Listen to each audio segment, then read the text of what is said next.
Chapter 10, Number 3. Shen Su paused when the howling echoed through the hollow. It was distant, but if that wolf bitch was between him and his destination, this was all for nothing. He said a quick prayer to his ancestors to intercede on his behalf. Then he ploughed ahead, recalling again that his last round of prayers had done little to no good. By sunset on Good Friday, all 7 of Sergeant Lee's men had spent a fair amount of time in one form of supplication or another, and it all fell on deaf ears. Sue sighed at the memory of their devout, deluded prayer circle. Surviving Good Friday and the nights and days that followed had nothing of the ethereal divine in it. It had all been pure, unearned luck. After Shen Su, Zi Chang, and their 5 fellows finished praying for their survival, the rattle of gunfire from the trenches slowly diminished, almost certainly unrelated to their prayers, and only occasional random rounds cracked the air over their heads. The British riflemen on either side of them returned the anonymous animosity, firing blind back toward the German lines. Long after the last glow of twilight faded, the sweaty British sergeant reappeared, struggling through the trenches. He found Sergeant Lee's command where he had left them. Behind him came a line of British infantrymen, girded for battle, too exhausted at this juncture to question if wasting their lives for a piece of machinery was in their personal best interest. Li Peng took out his flashlight and shouldered his rucksack. "Barrage is coming," said the British sergeant. "You lot ready?" "As we can be," said Li Peng. He looked to Shen Su, Zi Chang, and the others. "Okay, we're going now. Chang, you keep an eye on that periscope. If I flash my torch twice, that means you send the next man out to join us. Understand?" Chang nodded, breathless. Sergeant Lee looked to Shen Su in his first wave. 1, 2, 3, cinch your nutsacks tight. Remember, you're doing this for your mamas and papas. Shen Su nodded. He had not forgotten his purpose.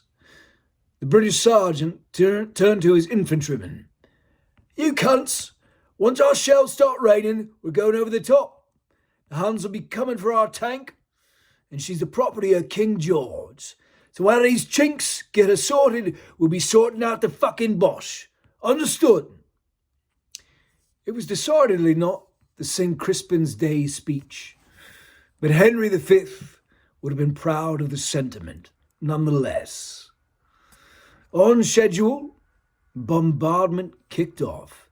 British batteries launched their loads from 2,000 yards back, sending their gifts in long, bright arcs through the night sky.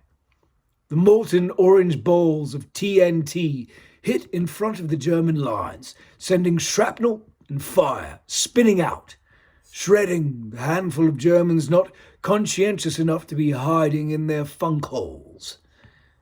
The British sergeant and his men took the cue. They elbowed past Sue and his companions. The parade of clammy, sweat-through-wool steel helmets, well-worn walnut rifle stocks, and blackened sword bayonets climbed over the wrecked trench, and the dead bodies half interred in it. Once the platoon had disappeared into the battlefield, Sergeant Lee, Shen Su, and numbers 2 and 3 followed.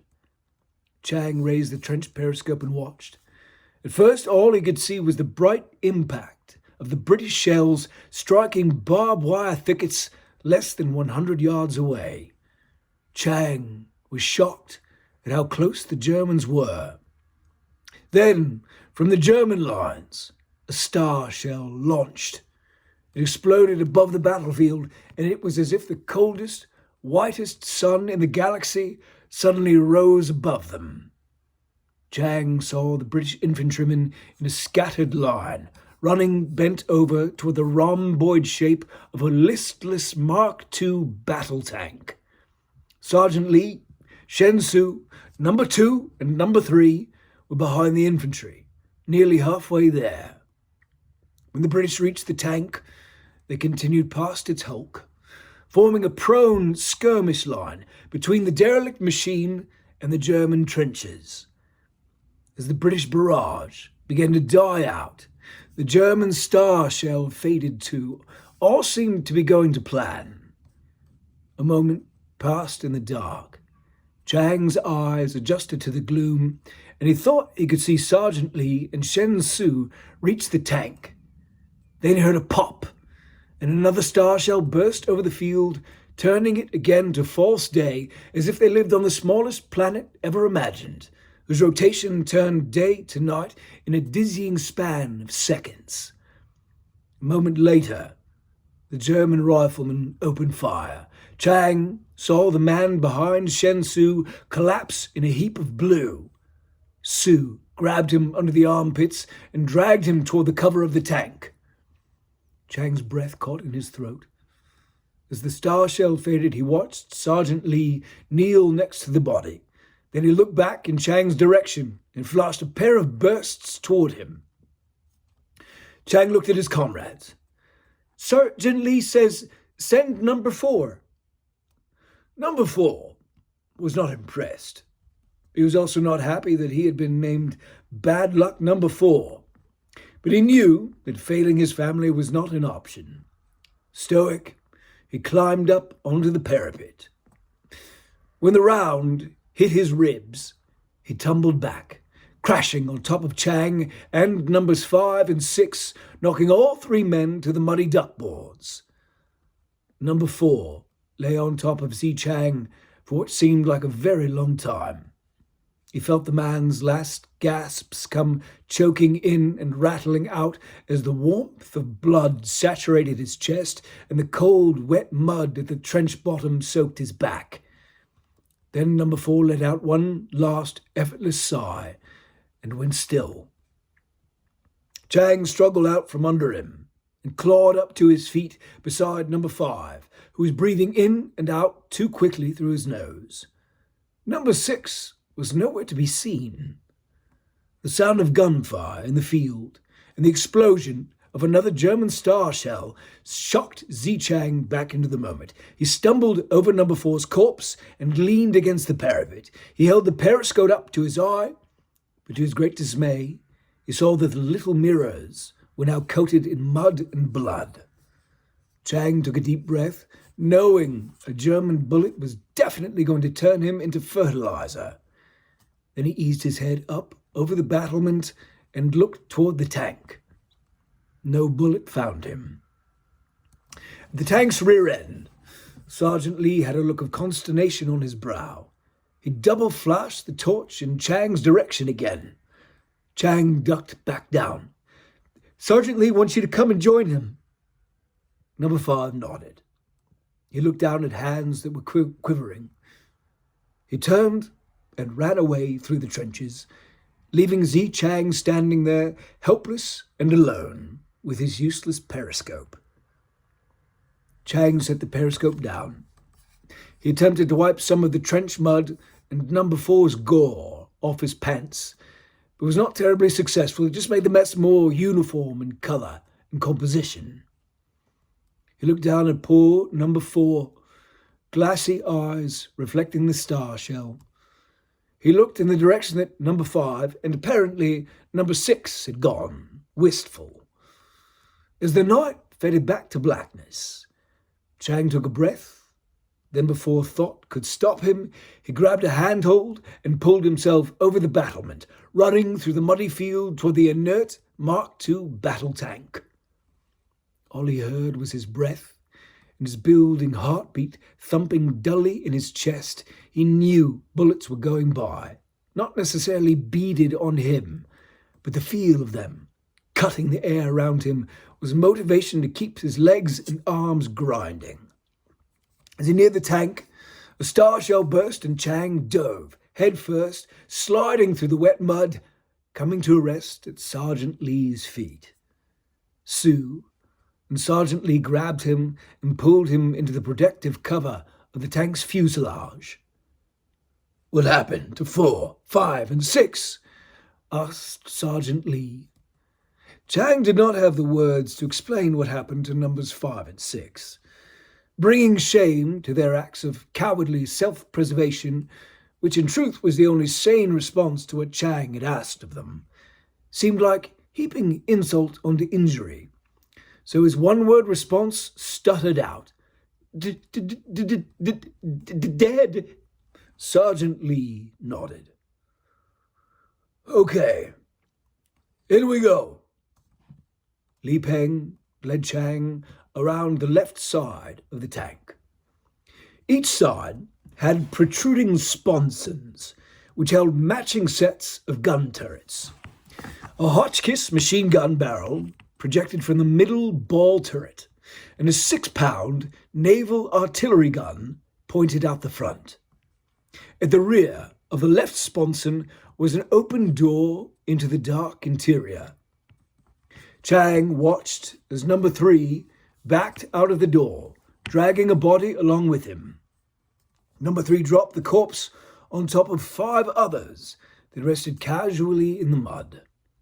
The face of a dead British major stared up into the sky, caught in the glare of the star shell. Sergeant Lee grabbed Chang's shoulder. "In we go." Li Peng led the way, ducking his head, squeezing through the tight metal frame. Chang saw the flashlight pop on, lighting the tank's innards. Shensu and number 3 followed Li Peng in. Si Chang climbed up after them, slamming the door shut behind him. The interior was cramped and ugly. Chang saw blood spattered on the steel floor decking and the curling ports of engine exhaust pipes that rose up from the central engine block and exited through the roof. The handles of the Hotchkiss machine gun and 6-pound cannon on the left-hand side were mirrored by identical weaponry on the right. Sergeant Lee pointed to seats at the back of the tank beside a large steel crank. "Shensu, number 3, you sit here, yes?" Shensu and number 3 nodded and eased into the chairs. There were levers next to their hands. "When the engine starts, you won't be able to hear me. I'm going to bang on the hull with a spanner. When you hear that banging, you look up at me in whatever direction you see me pointing. The man on that side pulls their lever until they see me stop pointing. That's how we turn this thing, understood?" asked Li Peng. Shensu nodded. "Repeat." "You bang, you point, we pull the lever until you stop your pointing," said Sue. Sergeant Lee clapped him on the shoulder. "Quick study. Zi Chang, come up here with me." Sergeant Lee pulled Chang past the gun ports to a pair of seats at the cockpit. Chang looked to his right and was shocked to see a pigeon staring back at him through the slits of a bird cage. It cooed gently as he went by. Sergeant Lee squeezed past the butt of a Lewis machine gun that looked forward, poking out of a port in front of the right-hand seat. He sat into the driver's chair on the left side. Li Peng patted the right-hand seat. "You sit here," he said. Chang sat outside another star shell burst and lit up a long, thin view slit above the Lewis gun. A host of bright dots appeared in the fuselage, from front to back, like some formless constellation. It took a moment for Chang to realize that they were not some sort of mystical fairy lights. They were bullet holes, stitched in the 8mm thick armor, illuminated by the star shell's burning magnesium. Chang felt less cocooned in safety than he had a moment past.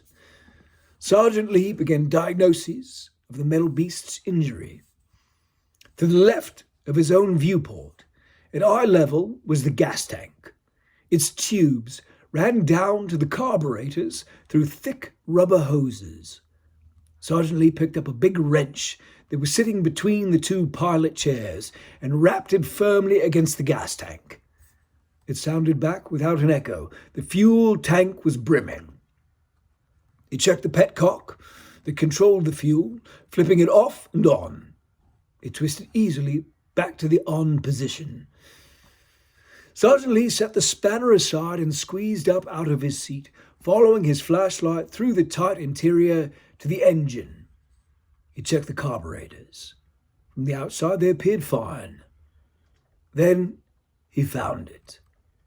The engine chokes were engaged. The dead British idiots outside had left the chokes running, cutting the flow of air to the chambers, making the beast run rich with oil, poor with oxygen. Excellent for a cold start, but Li Peng knew that the spark plugs would now be fouled useless, blackened with wet oil. Sergeant Lee opened his rucksack, pulled out a deep well socket, and set to work on the 6-cylinder Daimler Knight engine. He unscrewed the tiny, knurled nuts which held the wires to the spark plugs, carefully dropping them into his breast pocket for safekeeping. Then he inserted the socket around the plug heads, broke them loose, and spun them free. He wiped each fouled-up plug clean of black, oily residue with his tunic's bottom hem. When all 6 were properly cleaned, he inspected them again with the flashlight, running the edge of his shirt sleeve between the spark plug gaps, which electrons would jump between, igniting the fuel and air, exploding the pistons into motion, spinning the crank, which created the energy he could harness with the gears to make this cold, dead dragon burst back to life with a roar. He set the plugs back into their holes, screwing them in tightly with his fingers. Then he used the socket to get them another quarter turn in. He reset the plug wires and screwed the nuts back on. Then he stood back and wiped his hands clean. "All right, we're ready." Li Peng ducked his head and moved to the large engine crank in front of number 3 and Shen Su. He grasped the crank and tried to turn it. It was stuck tight. He looked up toward Chang and shined his flashlight toward the front controls. "Chang, press the foot clutch. Shove the gear lever away from you until it stops." Chang looked down and saw the foot pedal. He reached over with his foot and pressed it gingerly down, then gripped the gear shift. He leaned on it. It slipped out of gear with a thunk, sliding into neutral purgatory. "Yes, it's done, Sergeant Lee." Sergeant Lee gave the crank a test push, and it began to turn. He leaned into it, and it spun once. No response. He let it come to rest, then he spun it again. This time, there was a gentle sputter from the engines, but no life. The third time, she spoke again, and again died away. Li Peng took a calm breath. He winked at Shen Su. "Here she goes." He spun the crank. The engine bit. The gas vapor exploded in the cylinders. The pistons punched out in sequence. The shaft spun, and the engine roared to life, deafening in the tight cockpit. They could taste a flow of gas and exhaust fumes flooding into the cramped space. Sergeant Lee had to holler to be heard over the engine's din. "Remember, when you hear me bang with the wrench on the hull, whoever's on the side I point to pulls the lever until I stop pointing, yes?" Shen Su and number 3 nodded their devout understanding of their duty.